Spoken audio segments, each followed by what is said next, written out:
வணக்கம். வாக்குகள் எப்படி இவ்ளோ பாதுகாப்பா எண்ணப்படுதுன்னு இந்த சுவாரஸ்யமான அலசல்ல நம்ம விரிவா பார்க்கலாம். வாங்க.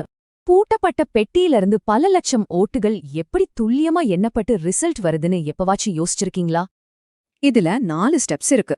Strong room, control unit, result button, அப்புறம் சுற்றுகள். இதோ ஒன்னா பார்க்கலாம். முதல் படி, பலத்த பாதுகாப்புல சீல் வைக்கப்பட்ட ஸ்ட்ராங் ரூம் அறைய திறக்கிறதுல இருந்து தான் ஆக்ஷன் தொடங்குது.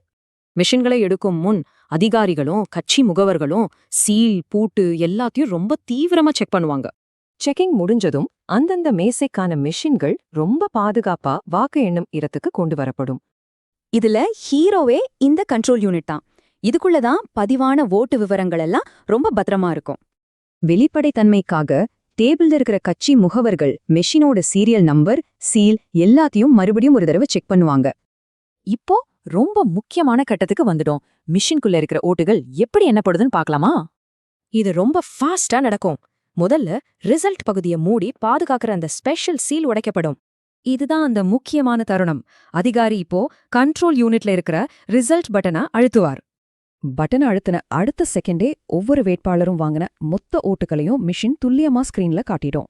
ஆனா ஒரே ஒரு மெஷின் மட்டும் முழு தேர்தல் கிடையாதுல்ல. ஓட்டு எண்ணிக்கை பல ரவுண்ட்ஸா வரிசையா நடக்கும்.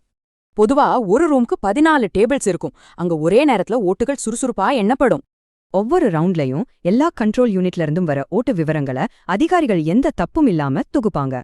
ஃபைனல் ரிசல்ட் சொல்றதுக்கு முன்னாடி ஒவ்வொரு நம்பரையும் கட்சி முகவர்கள் மறுபடியும் வெரிஃபை பண்ணுவாங்க. இது ரொம்ப முக்கியம். இவ்ளோ பாதுகாப்பான ஒரு பிரம்மாண்ட உழைப்பு தான் நம்ம ஜனநாயகத்தை இயக்குது. கேட்கவே ரொம்ப ஆச்சரியமா இருக்குல்ல?